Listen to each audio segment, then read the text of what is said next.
वालेकुम फ्रेंड्स, खुश रहें, आबाद रहें, आमीन सुम्मा आमीन। फ्रेंड्स, आज मैं आपके लिए लेके आई हूँ बड़ी ज़बरदस्त, मज़ेदार और इंस्टेंट निहारी की रेसिपी। और कैसे तैयार होगी, लेकिन रेसिपी स्टार्ट करने से पहले अगर आपने मेरे चैनल को सब्सक्राइब नहीं किया तो जल्दी से आपने मेरे चैनल को करना है सब्सक्राइब, लाइक करना है और दोस्तों के साथ करना है शेयर। साथ ही एक बेल आइकन है, उसे करना है अपने प्रेस, ताकि आपको मेरी हर आने वाली वीडियो मिलती रहे।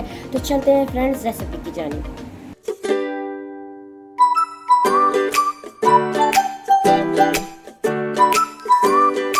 बीफ निहारी बनाने के लिए, और वो भी इंस्टेंट, हमें सबसे पहले जिस अज्जा की ज़रूरत है, हमें चाहिए बीफ का गोश्त। मैंने बीफ का गोश्त लिया और तकरीबन इसको देख सकते हैं कितना अच्छा नरम हो चुका है। ये देखें, मैंने इसे सिर्फ नमक ऐड किया और मैंने इसे बॉईल कर लिया है। आधा काम तो हमारा यहीं पर हो गया है इसे बॉईल करने के बाद। और साथ ही इसके साथ आप देख सकते हैं इसमें जो स्टॉक है, कुछ हड्डियाँ भी थी वो भी इसके साथ थी, हड्डियों को मैंने डिस्कार्ड कर दिया है। और इसका स्टॉक भी है, यखनी भी हमारे पास है, और बीफ की बोटियाँ आप अपने हिसाब से ले सकते हैं। तकरीबन 700 ग्राम मैंने लिया था बीफ का गोश्त। इसके साथ ही हमारे पास है, मैंने बारीक स्लाइस काट ली है प्याज को। 3 छोटी मैंने प्याज़ें ली थी और मैंने उनको प्याज को स्लाइस में काट लिया है। 3 प्याज है मेरे पास छोटी वाली। इसके अलावा अदरक लहसुन का पेस्ट है, क्योंकि ये बीफ का गोश्त है, इसमें तकरीबन 3 से 4 भर के टेबल स्पून मैं लूँगी अदरक और लहसुन का पेस्ट लूँगी। साथ ही क्योंकि ये इंस्टेंट है तो इंस्टेंट के लिए इस्तेमाल कर रही हूँ मैं यहाँ पर निहारी मसाला। किसी भी कंपनी का आप निहारी मसाला ले सकते हैं, मतलब 3-4 टेबल स्पून में भरकर इस्तेमाल करूँगी निहारी मसाला के। और साथ ही मैं थोड़ी सी तीखा मैं रखूँगी निहारी को, या आपका डिपेंड करता है मसाले का। वैसे तो एक मैं टीस्पून इसमें इस्तेमाल कर रही हूँ लाल मिर्चों का। और साथ ही ऑयल ले रही हूँ, क्योंकि निहारी में ऑयल ज़रा ज़्यादा जाता है, तो मैंने 1 कप फिलहाल लिया है ऑयल का। और इसके अलावा कुछ और जो चीज़ें चाहिए और साथ साथ मैं आपको रेसिपी के साथ साथ आपको बताती जाऊँगी। सबसे पहले मैं ऐड कर रही हूँ ऑयल को, और ऑयल को हम करते हैं गर्म। पैन में मैंने ऐड कर दिया ऑयल और गर्म करते हैं हम इसे।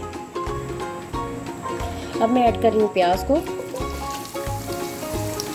और प्याज को हम बिल्कुल भी इस कंडीशन में जब हम इसको इसमें शामिल करेंगे, प्याज को बिल्कुल भी नहीं छोड़ देंगे। निहारी के कलर डिपेंड करेगा प्याज पर, तो प्याज को हम अच्छी तरह से, ये देखिए साथ साथ जुड़े हुए इन सबको हम अलग करते जाएंगे और किसी भी स्टेज में हम इसे छोड़ेंगे। हम इसे करेंगे लाइट ब्राउन। चलिए फ्रेंड्स, देख सकते हैं प्याज हो चुका है, बस हम इसे इतना ही करेंगे। और मैं इसे ये अच्छी तरह से ऑयल में से निकाल के सारे प्याज को मैं एक प्लेट में इसे फैला दूँगी। ठीक है, ये देखें प्लेट में मैं फैलाती जाऊँगी तमाम प्याज को अच्छी तरह से इसमें ऑयल में से निकाल कर। ये प्याज मैंने सारा निकाल लिया था ऑयल में से। अब मैं इसमें ऐड कर रही हूँ अदरक लहसुन का पेस्ट। 4 से 5 टेबल स्पून मैंने भर के ऐड कर रही हूँ। मैंने आपको बताया था इसमें अदरक लहसुन का पेस्ट, थोड़ा सा पानी ऐड करूँगी ताकि जल ना जाए। उसी ऑयल में मैंने ऐड किया है अदरक लहसुन का पेस्ट। थोड़ा सा जस्ट 30 से 35 सेकंड के लिए मैं हल्का सा इसको पकाऊंगी। और फिर अब इसमें ऐड करेंगे जो हमने बॉयल किया हुआ है, जो हमने मटन का गोश्त, वो हम ऐड करेंगे। लेकिन अभी मैं इसके साथ इसलिए ऐड नहीं कर रही हूँ, गोश्त हमारा काफ़ी अच्छे से गला हुआ है। अगर मैंने इसमें अभी ऐड कर दिया तो फिर गोश्त की बोटियाँ जो है वो टूटने का खर्चा है उनके रेशों का। तो चलिए जल्दी से हम इसको थोड़ा सा हम पकाते हैं। चलिए जी देखें, जस्ट इसको 30 सेकंड से थोड़ा सा ज़्यादा टाइम हुआ है। अब मैं आहिस्ता आहिस्ता जो है बोटियाँ जो है मटन की आहिस्ता आहिस्ता लेकर आऊँगी। और आँच मैंने हल्की रखी हुई है, बहुत एहतियात के साथ रखी जाऊँगी और सारी बोटियाँ मैं इसमें ले आऊँगी। और हल्के हाथ के साथ मैं जो हूँ इसे अच्छी तरह से इसमें जो है पड़ा रहने दूँगी। थोड़ा सा इसमें ज़रा पके ये, ताकि जो है इसमें जो एक स्मेल सी होती है वो इसकी निकल जाए। चलिए फ्रेंड्स, आप देख रहे हैं मैं इसको भूनती जा रही थी। अब साथ ही मैं इसमें ये मरहले बड़े अहम हैं, मैं इसमें ऐड करी हूँ निहारी मसाला। ठीक है, 4-5 टेबल स्पून मैंने ऐड किया है। और साथ ही मैं इसमें लाल मिर्ची भी थोड़ी सी ऐड करूँगी एडिशनल, आपकी मर्ज़ी, आप ऐड करना चाहें तो करें आप। और थोड़ी सी मैं इसमें यखनी शामिल करूँगी, ठीक है, ताकि मसाला ना जल जाए। अभी ज़रा हम इसको हल्के हाथ के साथ आपने इसको मिलाना है, क्योंकि गोश्त बिल्कुल अच्छी तरह से गला हुआ है। गोश्त अच्छी तरह से गला लेंगे तो आपको कोई प्रॉब्लम नहीं होगी। ठीक है, ये देखें हल्के हाथ के साथ मैं तमाम मसाला मिक्स करूँगी। थोड़ी सी यखनी और शामिल करूँगी और मैं इसे पकने के लिए रखूँगी इतना। तो ये तो 1 कप यखनी मैंने शामिल की है, ये यखनी भी खुश्क हो जाए और जो ऑयल है वो ऊपर आ जाए। और उसके बाद हम ऑयल का क्या करेंगे वो आपको मैं आगे बताती जाऊँगी। ये देख सकते हैं फ्रेंड्स, 5 से 7 मिनट हो चुके हैं पकते हुए। और देखिए कितना खूबसूरत माशाल्लाह ऑयल आ चुका है। अब मैं सबसे पहले जितना भी ये ऑयल आया है, मैं ये मेरा ही तजुर्बा, अपने बाज़ार में देखा होगा कि वो लोग ऑयल अलग कर देते हैं, मसाले अलग कर देते हैं उनका, लेकिन मैं सबसे पहले इसका जो जितना भी ऑयल है मैं सारा एक प्याली में निकाल लूँगी। चलिए फ्रेंड देख सकते हैं मैंने ऑयल जितना हो सकता था मैंने ऊपर से उतार लिया है। अब जो हमारे पास यखनी पड़ी थी हम इसमें ऐड कर रहे हैं। यखनी ज़रूर ऐड करनी है, बगैर यखनी के आपने बिल्कुल भी निहारी नहीं बनानी है।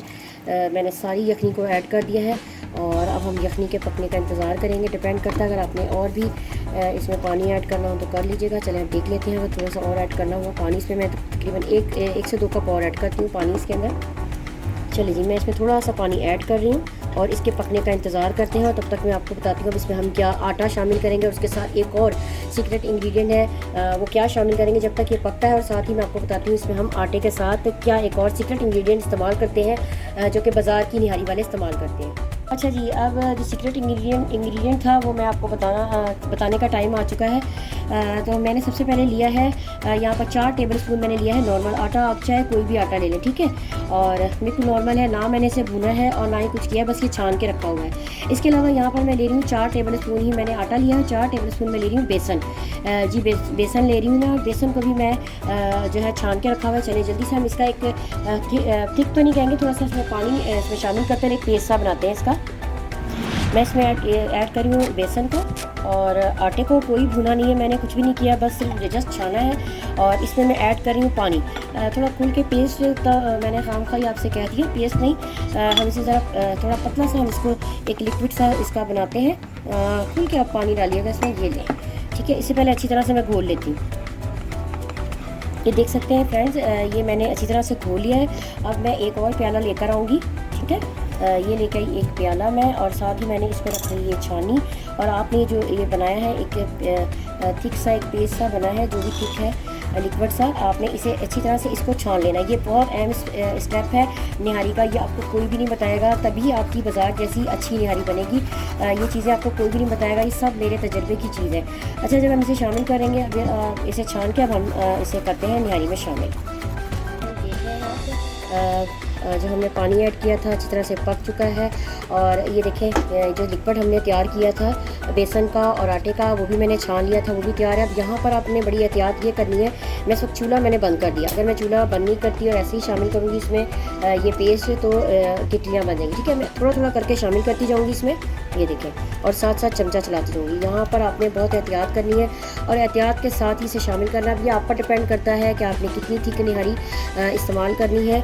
तो अगर आपको थोड़ा लिक्विड कम लगे तो आपने इसको और ऐड कर लेना। थोड़ा सा मैं और ऐड करूँगी, आपने अपने हिसाब से इसको ऐड करना है देखते हुए, ठीक है। चले जी, इतना काफ़ी है, थोड़ा बच भी गया है मेरे पास।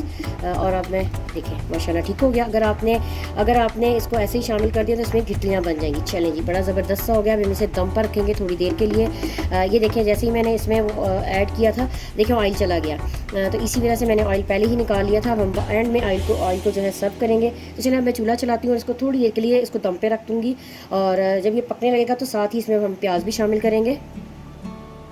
चलिए फ्रेंड, अब इसमें शामिल करने का टाइम आया है प्याज का। देखिए मैंने प्याज का हल्का सा, प्याज को आप चूरा कर सकते हैं, मैंने इसको हल्का सा कूट लिया है और कूट के मैं इसमें शामिल कर रही हूँ। साबुत भी आप डाल सकते थे, आप चूरा करके भी डाल सकते हैं। कूटने से ये क्योंकि इंस्टेंट है ये हमारी निहारी, तो आप देखेंगे ये बहुत जल्दी से प्याज भी इसमें भून जाएगा, ठीक है। अब प्याज भी मैं इसमें शामिल कर चुकी हूँ, ये देखें कितनी अच्छी ज़बरदस्त है। अब हम इसे 10 से 15 मिनट के लिए रखेंगे दम पे।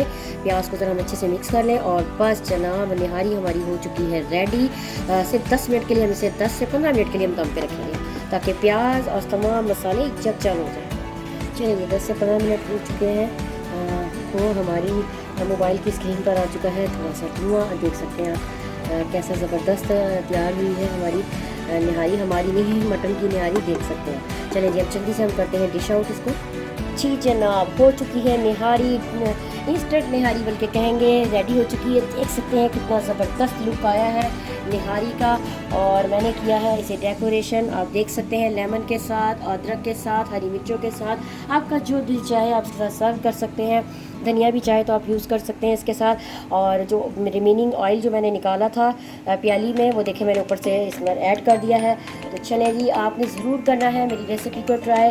अगर आपको मेरी रेसिपी अच्छी लगी है तो जल्दी से करना है मुझे लाइक, और अपने दोस्तों के साथ मेरी रेसिपी को करना है शेयर। इंशाल्लाह मुलाकात होती है एक नई रेसिपी के साथ, एक नई वीडियो में। अल्लाह हाफिज़।